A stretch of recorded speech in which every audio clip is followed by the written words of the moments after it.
Hi, I'm George Norrie, and welcome to our Coast to Coast AM YouTube channel. Have fun, tell your friends, and share us with everyone. You can also find us on Facebook, Twitter, Instagram, TikTok, and Coast to Coast AM's mobile app. And always remember to log on to our website at coasttocoastam.com for daily articles, the best paranormal information, and all you need to know about your favorite guests. And now you can become a Coast Insider directly through the Coast mobile app. We welcome our international listeners and even offer a free 2-week trial. So don't delay. Become an insider today. Veteran UFO researcher Preston Dennett presents more truly sensational accounts of UFO encounters from Volume 4 of his Not From Here series.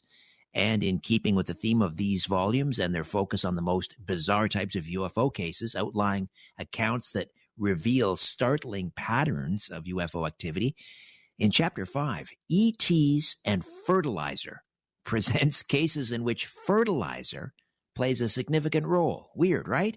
Who knew? But apparently this is a thing, and we're about to find out exactly how weird.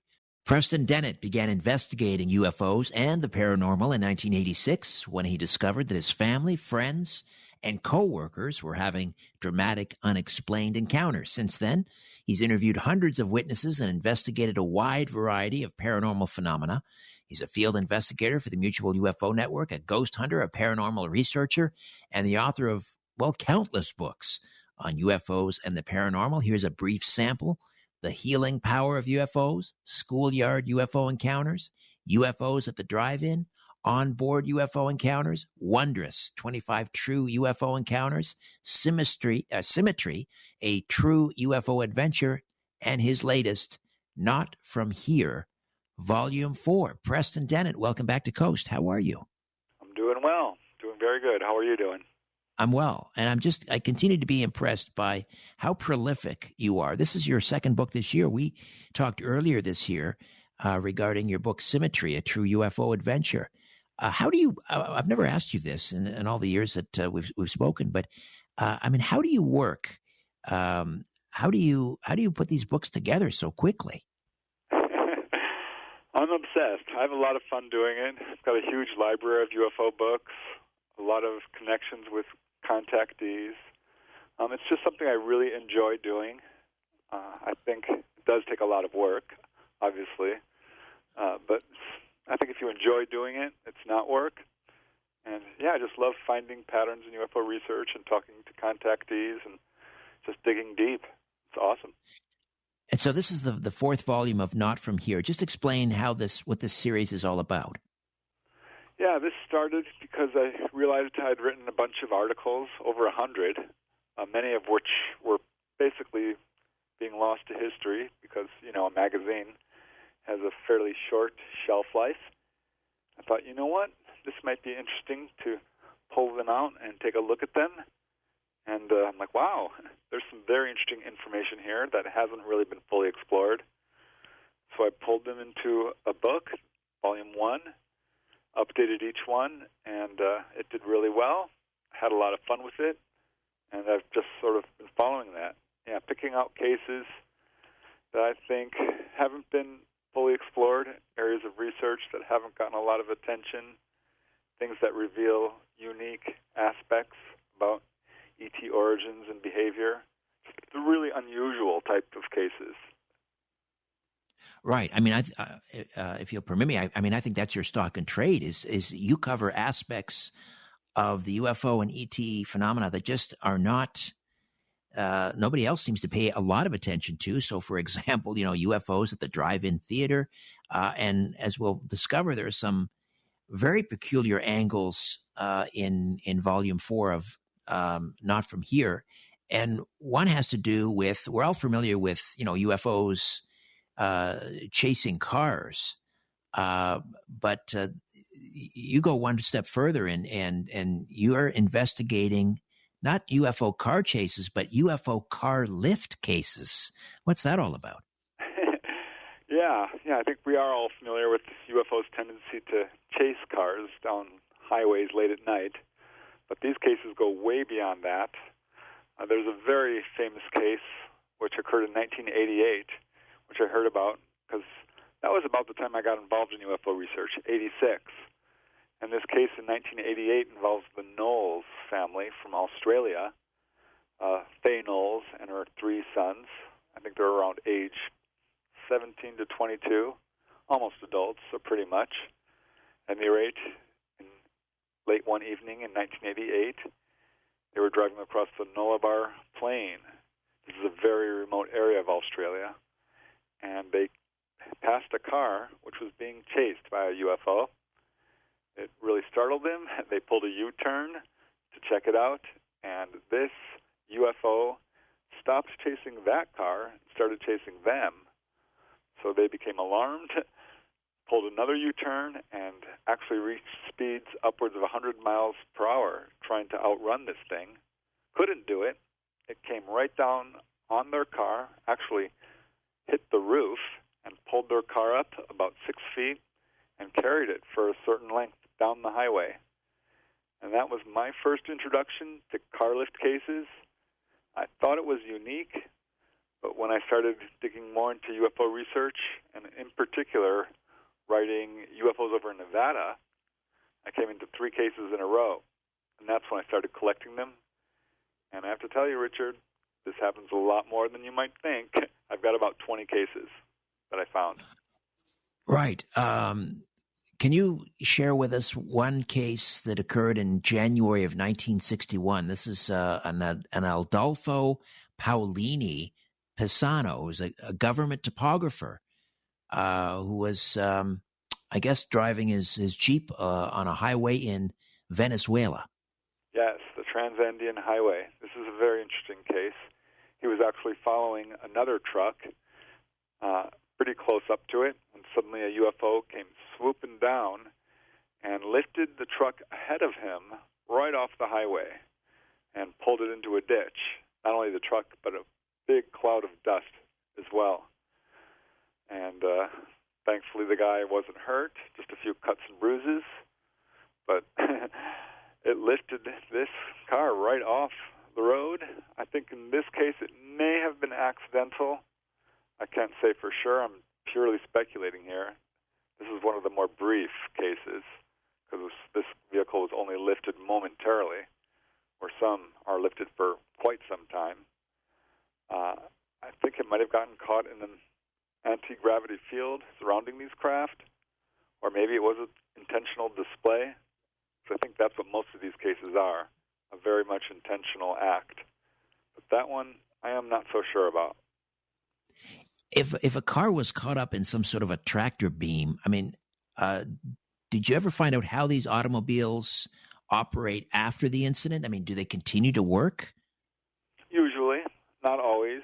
There's a couple of cases where the cars were pretty damaged. I mean, there's one case, the most recent I could find, which occurred in Laconia, New Hampshire in 2010. That involved 2 teenagers who were out at the local Lover's Lane, and this UFO was circling around them, and it started to come towards their car.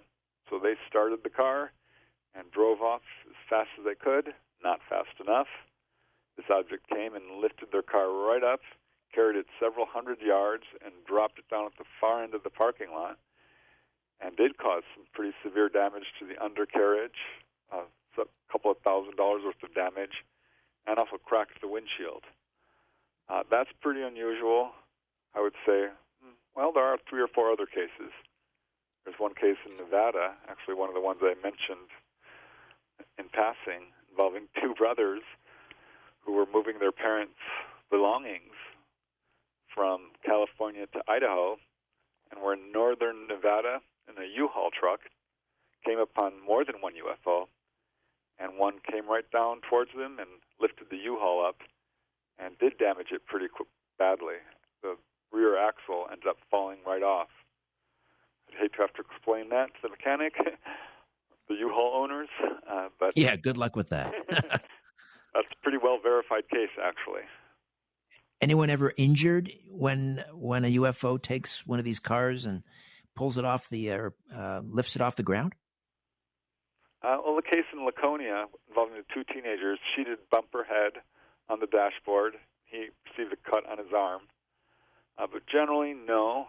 I know in the Australian case, they did feel like it was affecting them physically, as if time was moving in slow motion. They were screaming, and their voices became real deep, and they felt very altered in a way. But no permanent damage in the vast majority of these cases. Well, any of them, really. Do they typically have a soft landing? Yes, usually they do. I mean, there was one case in 1978, which is probably one of Argentina's most famous cases ever. This involved Carlos Acevedo and Miguel Moya. He's a car racer, and Miguel Moya is his mechanic.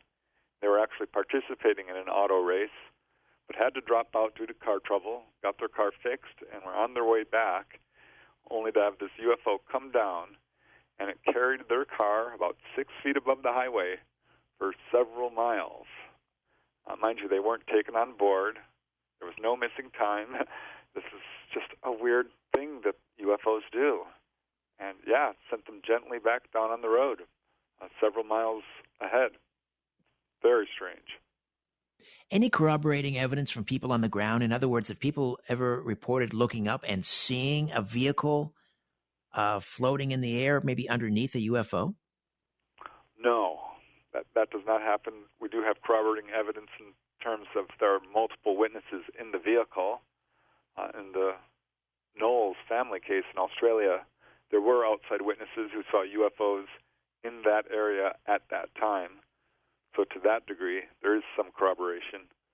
But yeah, there are multiple witness cases. Probably the strangest one of this kind that I came across involved two couples who had left a party in Hattiesburg, Mississippi, which was just getting a little bit too wild for them. They did not want to do any drinking or anything like that. So they left the party, and this UFO swooped down over their car and lifted it up and set it back down again, and lifted it up again, just a few feet, set it back down again. The wife turns to the husband and says, "What are you doing?" And he takes his hands off the wheel and says, "I'm not doing anything. It's this thing above us." And that's when they really noticed this object. And this is so strange. This thing lifted this car up about a half dozen times. A few feet off the road, set it back down again, over and over again.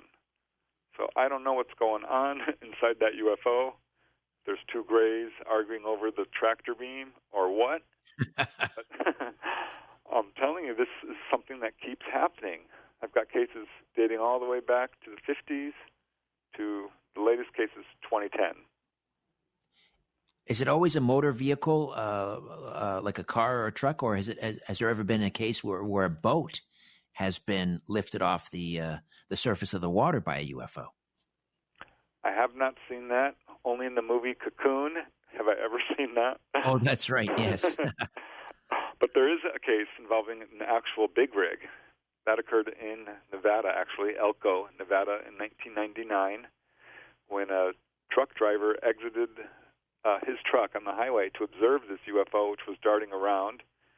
And seeing that it started heading towards him, he hopped back into his truck to flee, and his truck wasn't moving anywhere. And that's when he realized his truck was again floating about 6 feet in the air and remained there in place, in this case, for just a few moments before this UFO set it back down and off he went.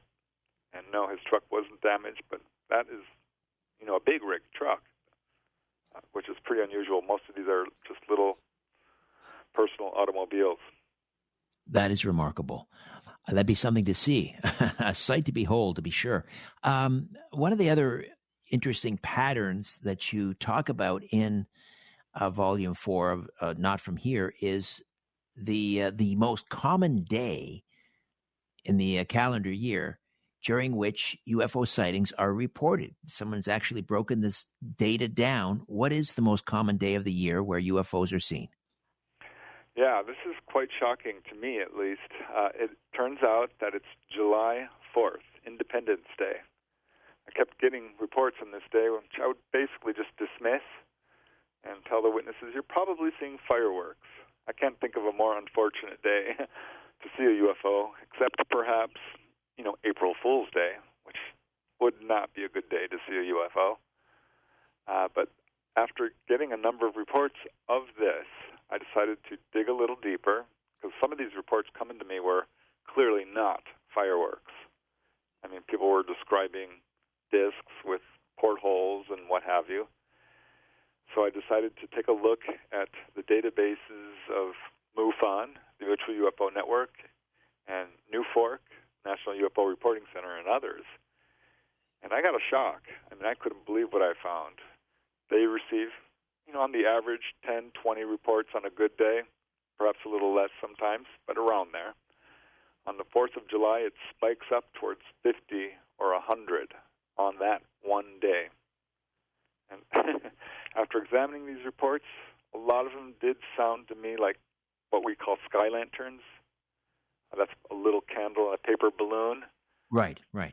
Set aloft. But these sky lanterns last only about 15 minutes. They can reach altitudes of about 4,000 feet. From a distance, are quite impressive. They do look like a UFO.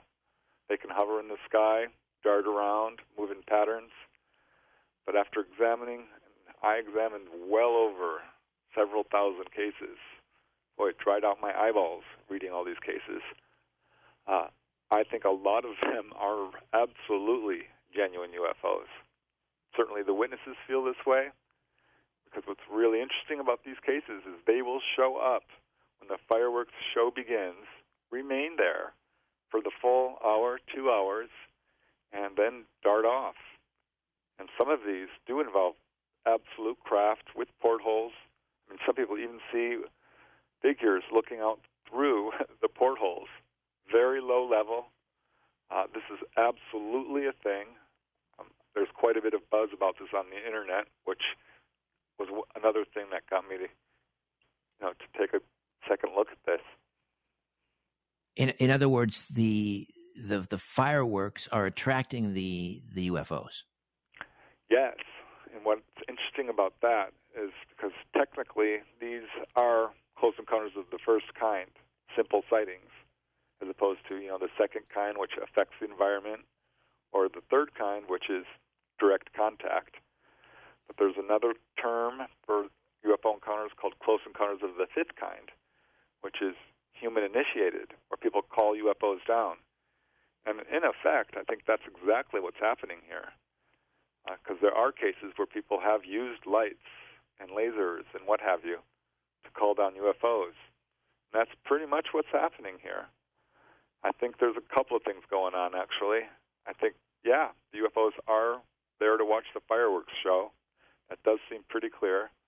But I'm also wondering if they are using this evening, the 4th of July, as an opportunity to show themselves to a large number of people.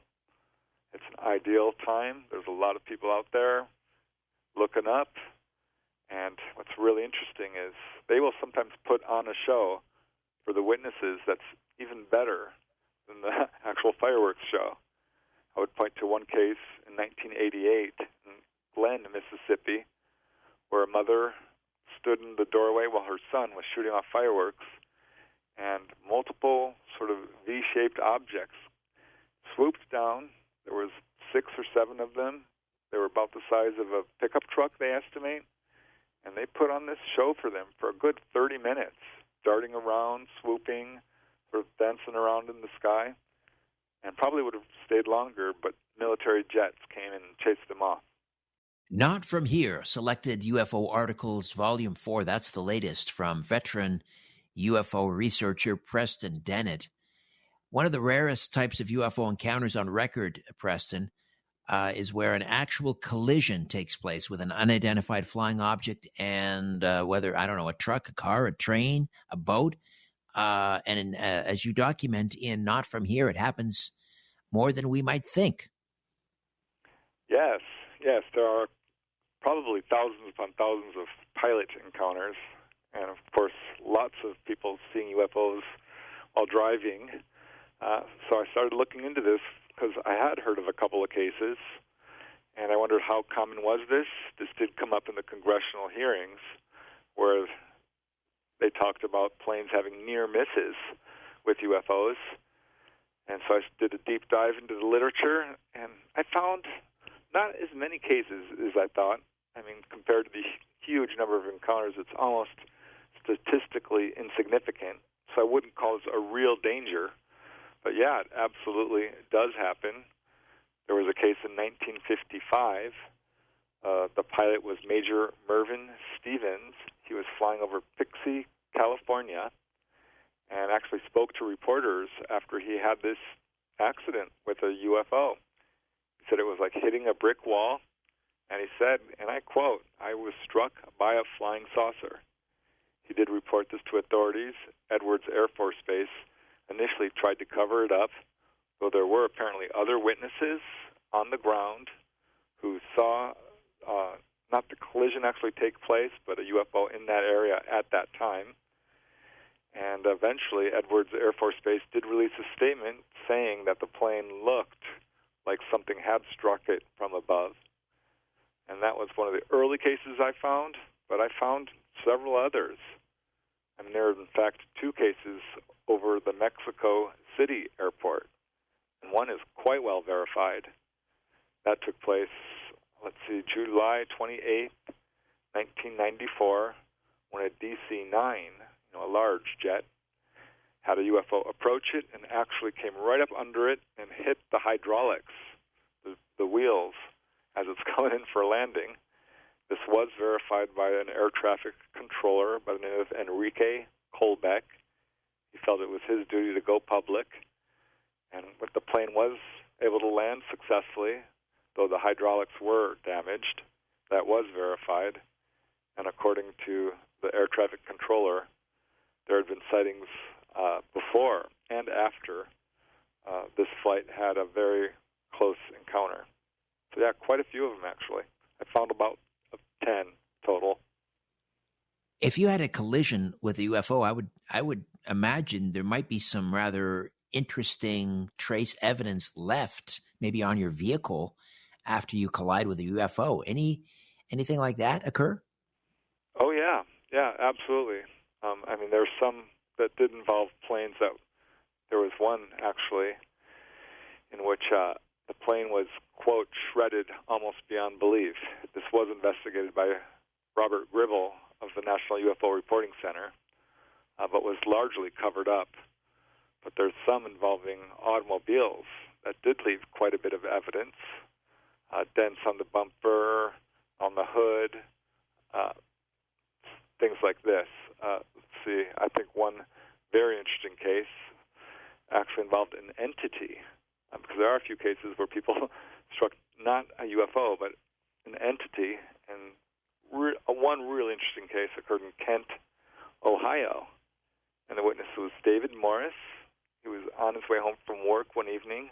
This was March 28, 1967, and saw a glowing object ahead of him alongside the road, and wasn't really paying attention to what was on the road until he saw movement and realized that there were short uniformed figures crossing the road, and he slams on his brakes, but not in time to where he actually struck one of these figures. He felt it hit his car. He quickly stopped, got out of the car, and looking back, saw that these figures standing in the road, one had been knocked down, but he realized at this point they weren't human, so he drove off in fear, went home, tried to recover, ended up calling his friend, who says, "We've got to go back and check this out." And they did find his skid marks, and examining his car, they did see that the chrome was dented and scratched. They ended up calling the police about it, who contacted UFO researchers. So that's a pretty interesting case involving humanoids. And there are a couple of others. But yeah, in many of these cases, the cars are significantly damaged.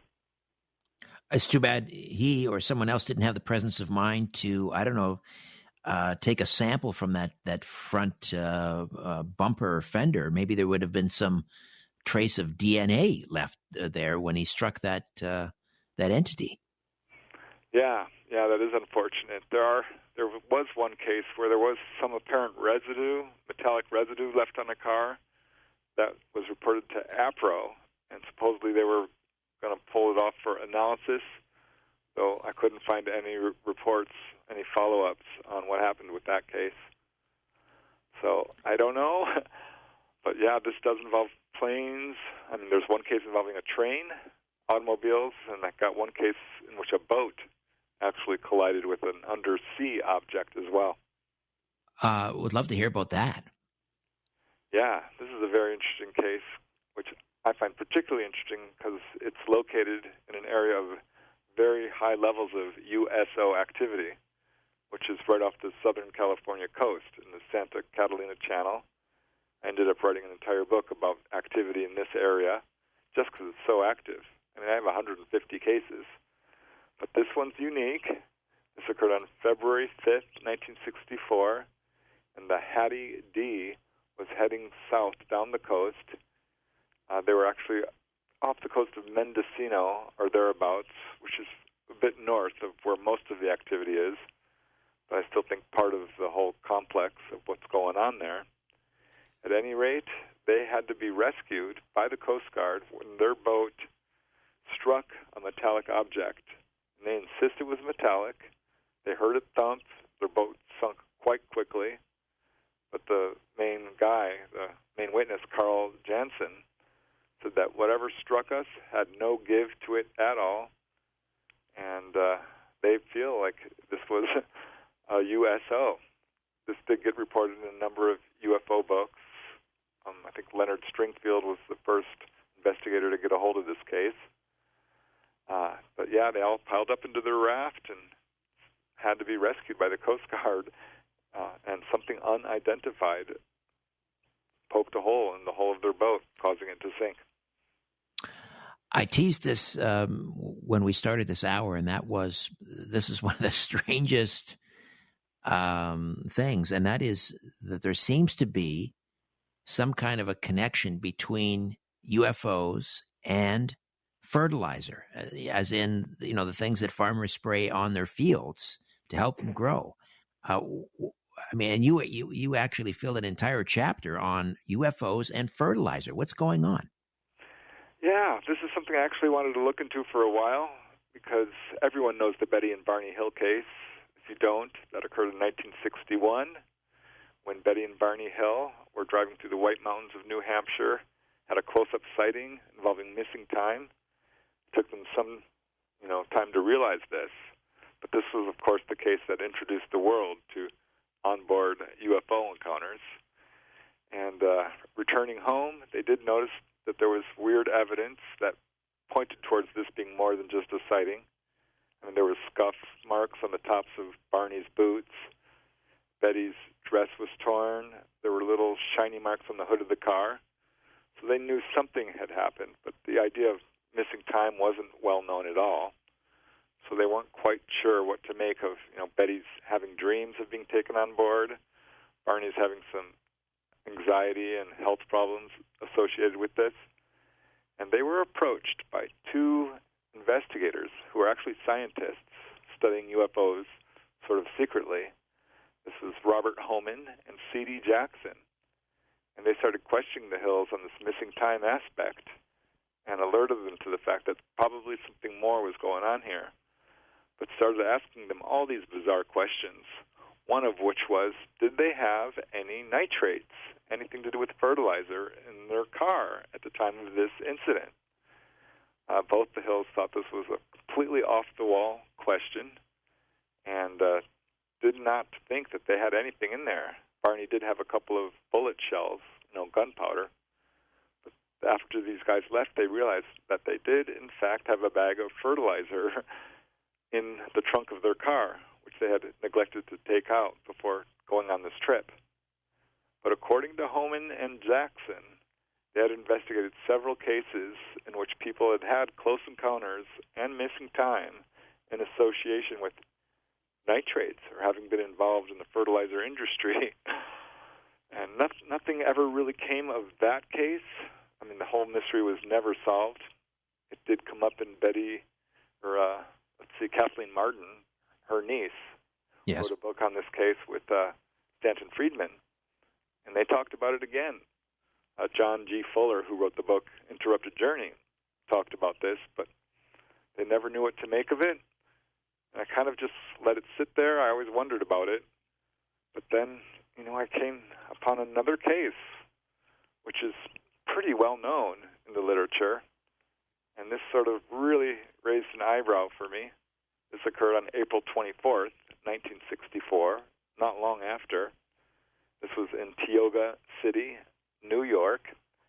And the witness is Gary T. Wilcox, a good witness, a military guy, former military. He speaks a couple of languages. He's a dairy farmer. And he was on his farm in Tioga City and out in the fields spreading fertilizer when he sees a glint of light and down drops this craft some distance away. He hikes up to it. It's hovering about 4 feet off the ground. It's totally featureless. He's walking around it trying to figure out what this thing is, because his first thought was, this fell out of an airplane. It's a airplane engine. It's a refrigerator, but it clearly wasn't. It was a saucer-shaped object. And out steps 2 completely uniformed figures from head to toe. He could not even see their faces, but they started talking to him in flawless English, he said. This case got a lot of attention, actually. The military did interview him, as did many researchers. He's got references. His brother, Floyd, says he's absolutely a stand-up guy. And I say that because this case takes a weird turn when the ETs started talking about fertilizer and wanted to know what he was doing with his fields.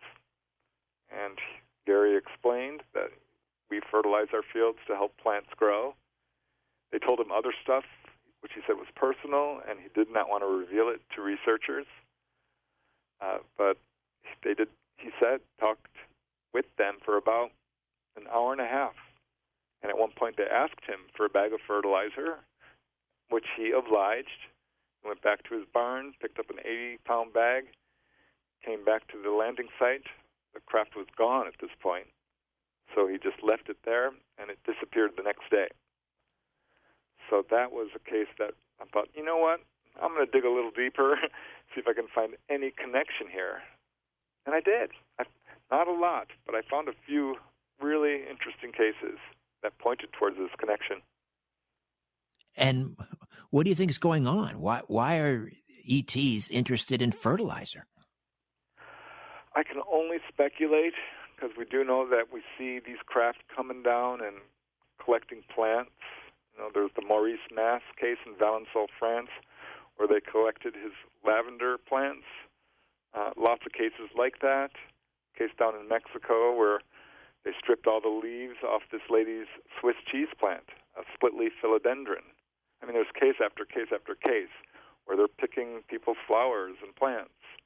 And for that matter, animals, and taking genetics from human beings. They're scientists, as near as I can tell. They're conducting a full survey of our planet and are very interested in how we grow. There are some contactee accounts which point towards this as well. So I think that's probably what's going on here. Another case that really sort of clinched it for me occurred on February 21st, 1968. This was investigated by Walter Webb, Ted Bletcher, other prominent researchers. And this occurred in Winstead, Connecticut. And the main witness, well, one of them, I should say, is a 12-year-old girl who woke up one evening hearing something outside her window and looking outside, saw this saucer landing across the street. It sent down a beam of light. Out came about a dozen short figures, all suited up and helmeted. And they weren't interested in her. They were interested in the building across the street. This was an abandoned railroad station that was being used to house fertilizer. And these beings went straight to it, climbed up on top of it, went onto the roof, and were looking down through the skylight at this fertilizer. And unfortunately, she didn't watch what happened next. She became too frightened and hid under the covers. But researchers investigated her case and canvassed the area looking for other witnesses and did find them. There was a vehicle with 4 occupants driving along the same road in that area and came upon a UFO hovering alongside the highway and kept it in view for a good 15 minutes or so. So again, that's sort of corroborating evidence for Ms. Amato, the little girl's encounter. Huh. Amazing. ETs and fertilizer. Perhaps it turns out that the little green men have a little green thumb. Obviously, when people have contact with UFOs, it can be a spiritually transformative experience. In some cases, it can leave the witnesses with some superhuman abilities, as you document in the book. Yes, this was quite a surprise to me in some ways, because I'd certainly heard of it, people coming away from their encounters with the ability to perhaps do hands-on healing or Reiki. Some people do report increased abilities for astral travel or past life recall, remote viewing. I mean, you name it, it's right down the line. And then I started running into cases involving physical levitation. And I think the first time I heard of this was actually from Jacques Vallée, very well-known researcher, who reported on the case of Dr. X from France, a medical doctor who had a very close encounter where he was struck by a beam of light from a craft outside his home, and this actually caused some physiological effects in terms of he had an axe wound on his foot. He'd been cutting wood with an axe a few days before this incident and sliced his foot pretty bad. Well, after being struck by this beam of light from this craft, his axe wound was healed. And not only that, his partial paralysis from injuries received years earlier during the Algerian War also was healed. But it's not just physically that he was affected. In the days following this incident, he experienced 2 episodes of spontaneous levitation, just started floating up to the ceiling of his home. This happened twice. It was quite alarming for him. He couldn't control it, didn't quite understand what was happening. And that was really the first I'd heard of this, but I kept running into other cases. I mean, Bud Hopkins, in his research, he's, of course, the author of Missing Time and Intruders, had a few cases, and he speculated that perhaps there were UFOs above the house at the time that this occurred, but the witnesses, who were children at the time, said, no, this just happened spontaneously. So I started digging deeper into this after I read an account from Whitley Strieber, author of Communion and many other books, who said he'd had this experience. He woke up one evening in 1986, July, to find himself basically hovering at the ceiling of his house and looking down on his bed. He could see he wasn't in it. His wife was asleep. And this was, again, a spontaneous episode of levitation. And after scouring the literature, I found many other cases. Another comes from, actually, Stephen Greer, very well known in this field. He says that following his teenage encounter in 1973, he exited a craft and was hiking home when he started floating above the ground. And he said he had 2 episodes like this. So I was able to interview some people firsthand who've had this experience. There was one guy who contacted me, or I contacted him, rather. His name is Maurice. He and his little sister had an encounter. And following their encounter, they went down into the basement of their home and discovered they had this ability and played with it for an hour, physically levitating. And I know how this sounds, but I'm continuing to get more cases. I know we talked with Dolly Safran, who's the subject of my book, Symmetry. She had this experience 4 times. Once, as a very little girl, she levitated up to the shelf of a very high closet. But as a teenager, while hiking or climbing trees, she had a few experiences where she was jumping from branch to branch and found herself basically floating and jumping off the roof of the house, floating down like a feather. Once at age 19, she tripped down the stairs to the basement and floated right down, So yeah, I think I figured out what's going on here. Yeah, do tell. Do tell. Because what I found is after an encounter, people will have sort of an altered, what I guess I would call bioelectric field around them. There was a lady I interviewed in Washington who, following her encounter, went to work and blew out her computer. Contactees know all about this. They affect electrical instruments very often. She went to the copier, blew that out, called the IT guy, and went to the fax machine and blew that out. I hear this thing all the time. People talk about how they blow light bulbs out, or TVs will fuzz up, become staticky, radios. I think that's related to what's going on here. And I keep running across cases. I've interviewed another guy, a Marine officer, who had this experience when he was about 5 years old, had a series of onboard experiences, and physically levitated 3 times in the week that followed. And as an adult, was a welder and used this huge machine that he kept knocking offline. It was so bad that his superiors actually called him in and demanded he have a physical examination at the doctors, who could not find anything unusual about his physiology. But he did not tell them that he's had regular contact. But I'm continuing to get cases about this.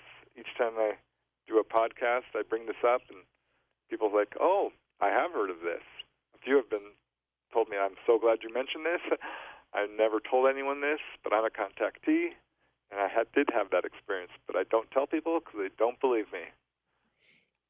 Is this effect ever long lasting, or does it just occur for a short time and then they can no longer levitate? Any cases where, maybe months or even years after the encounter, these people still have the ability to levitate? Yeah. It does not seem to be something that's super controllable in terms of people being able to just do this at will. But it's not just telekinesis will come into play here, this sort of thing. But no, generally speaking, it does seem to be an immediate after effect in the days and weeks that follows, with a few outlying cases coming up later after that. I talked to Ray Hernandez about this, who's pretty prominent in the field. Yes. And he had a client, I guess I'd call him, Alberto Fernandez, a contactee, and his wife woke up one evening to find her husband, Alberto, floating above the bed while he was sleeping. I did actually write a book on human levitation. This is a real ability. It's been scientifically verified, proven in a laboratory setting on a number of occasions. It appears in all cultures. There are some 300 cases reaching back well over 1,000 years. So this is something we can do. I know we call these supernatural or superhuman abilities, but the fact is this is something that's latent, I believe, in anyone. And this is, I think, one of the ET agendas, is to wake us up to what we can truly do, our unlimited abilities to do telepathy and telekinesis and levitation and what have you. You were mentioning earlier that abductees have the ability to interfere with electronics, and we have a name for those for such people. We call them electric people, or those that can interfere with like a street lamp. We call them sliders, street light interference. And I'd never thought about the possibility that these individuals who have this ability, it's not something they do consciously or that they want to do. In some cases, maybe these people have been struck by lightning, which may cause this. But I never thought about the possibility that they may have been perhaps abducted by aliens. Perhaps there's some missing time. Maybe they're not aware that they've been abducted. And that may be one of the reasons they have this ability or this Yeah. issue with electronics. Yeah, I definitely wonder about it. This is one of the reasons I did start doing a lot of research into the paranormal. I've heard about the lightning cases. By the way, there are cases of people struck by lightning who are healed as well, which relates to the UFO healing cases. And not just a few. I mean, I found 30, 40 cases of people healed from a lightning strike of paralysis and, I mean, you name it, cancer, a wide variety of conditions. I'm not recommending, by the way, anyone go out in a lightning storm. More people are killed by lightning than you might think. Of course. Just want to point that out as a disclaimer there. Yes, absolutely. There does seem to be a connection, absolutely. We have to talk about extraterrestrial hitchhikers. This is just wild. Yes. I started researching this because I heard of a case from Artie Six Killer Clark, who's written a couple of books, 3 or 4, on indigenous people who've had encounters.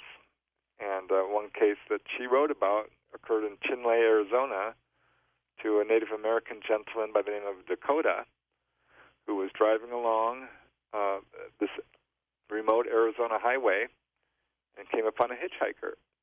And he pulled him on board, thinking it was another Native American, gave him a ride, and realized this guy was not normal. I mean, he looked human, I should say, but was dressed in a white jumpsuit, which was definitely not normal for the people in this area, and wasn't very talkative, and had a very pale complexion. And driving along, they come upon this craft that's in the middle of the road. So this hitchhiker jumps out, walks up to the craft, and comes back out with another figure in a white jumpsuit and proceeds to pull the man, Dakota, on board. And this is the pattern we see in these kinds of cases. I mean, there was another case involving 3 brothers and their cousin who were in Guatemala City following a wedding. They were packing up, and this man approaches, asks them for a ride. They agree, and they're driving home. They take the wrong route. This turns up in a number of cases involving hitchhikers. They're diverted from their normal route that they would take home. But this UFO appeared, and they're freaking out. It's right outside their car. The hitchhiker is missing, and then suddenly he reappears, and he's now dressed in a one-piece white bodysuit and proceeds to pull them all on board, where they meet grays and are physically examined and have this whole encounter. But this is sort of the pattern that turns up in case after case. It's I found about 15 cases like this. With these ET hitchhikers, I mean, do they flag these cars down? And when they get in the car, where do they say they want to go? Often they're not too communicative. I mean, here's a case that's a little bit of an outlier, if you will. This occurred on June 12th, 2003 in Sao Paulo, Brazil, where this guy's driving along and sees a figure hitchhiking, and he pulls over. He felt compelled. That does turn up in a number of these cases. These are people who don't normally pick up hitchhikers, but feel, for some reason, the need to stop. And this figure was not normal. He was very short, had cat-like eyes, a bald head, wearing a tight-fitting jumpsuit, with very strange-looking shoes. He was emitting a strange odor. He had 6 claw-like fingers, weird, sort of oily skin, and was speaking in sort of weird croaking noises. And he asked him, "Where do you want to go?" And the guy just kept pointing forward on the road. And he gave this guy a ride, felt compelled to do it. We do see this in a number of cases where people behave in ways that they would not normally. They feel compelled to, drive off from their home or take an exit on a highway. And that was true in this case. He gave this strange figure a ride to just several miles down the road and suddenly felt compelled to stop. The figure got out and walked off into the wilderness. These cases usually do take place on remote highways where there's nothing out there, and people should not be just walking along on the highway where there's nothing there. But yeah, they don't usually say, take me to a certain location. They just sort of point ahead on the road. They don't say, take me to your leader, which is actually one of the chapters in the book when it comes to UFOs.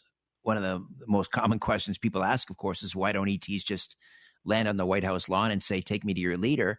But as you point out, the truth is many world leaders have had very close encounters with UFOs and aliens. Quite a few. I was actually shocked. I mean, we've heard of Reagan and Carter and some of the other rumors about Eisenhower and Nixon. But digging in, I found 20, 30 world leaders, senators, representatives, governors across the U.S., and for that matter, the world. Mexican president, Brazilian president. One case that really kind of struck me as profound occurred on August 10, 1963, when Mayor Harry L. Bishop of Mount Vernon, Illinois, was called outside by his wife to see this bright red glowing object moving down the street. But what I found interesting about this case is it came right up to his house and stopped, hovering right over it. And I wonder if there's, this is more than coincidence, because it came right up to his house. He is an influential person in society, and perhaps they're sending a message here. I don't know, but I think that's what's going on. Preston, you've written about UFOs encountered in schoolyards, in drive-in movie theaters. We've talked about on this program, obviously, about UFOs in nuclear power stations, military bases. But what I've not heard before your book came out, and that is that one of the most powerful attractors of UFOs are dams. Yes, that actually quite surprised me. I'd heard of a few cases, but I did not realize how many there were. And these aren't just sightings, mind you.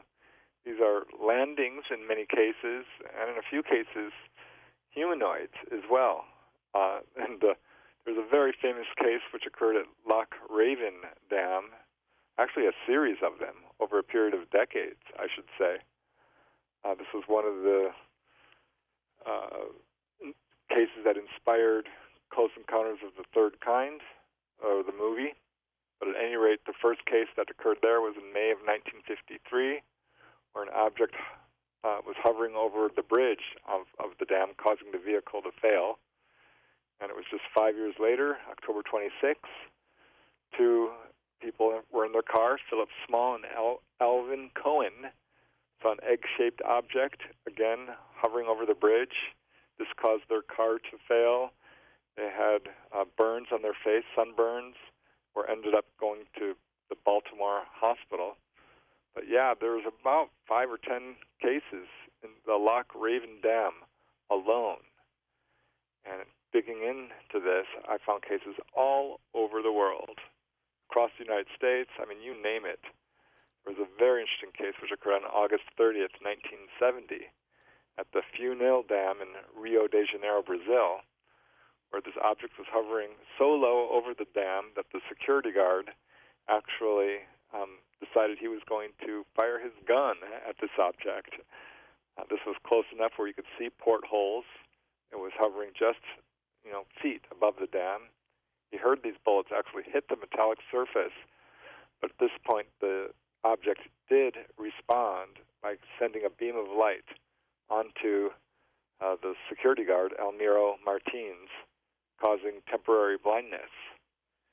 And this object then darted away, but the cement where this object had hovered was all powdery and cracked. And this object came 3 days after that and 3 days following that, so 3 visits. And this time they didn't shoot at it, but flashed their flashlights at it, which caused it to move off. But there's no doubt that these objects are showing strong interest in our hydroelectric dams. They are siphoning electricity, clearly in some of these cases, causing power outages. And there's one case that happened so often, the residents called them rabones, which is thieves, for stealing the electricity, causing power outages. Any UFO sightings over the Hoover Dam? None that I could verify.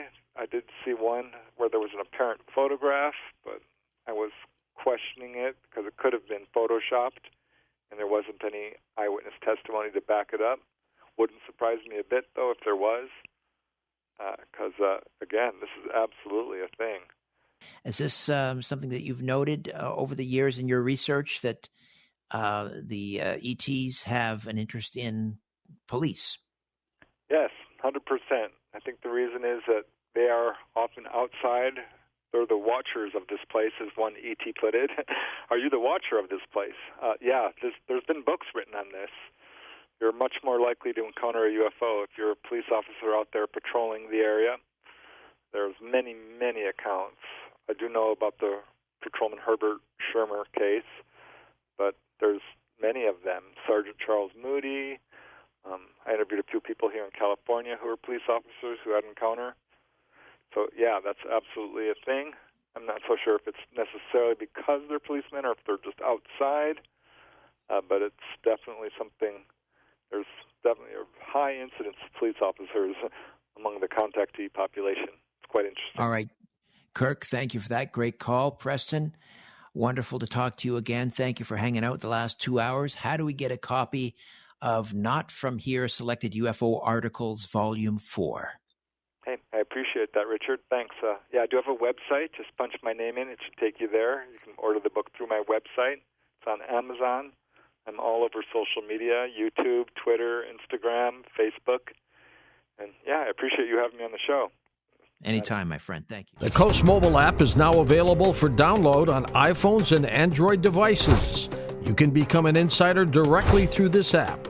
This is a great option for our international listeners, and new users will also receive a free 2-week trial.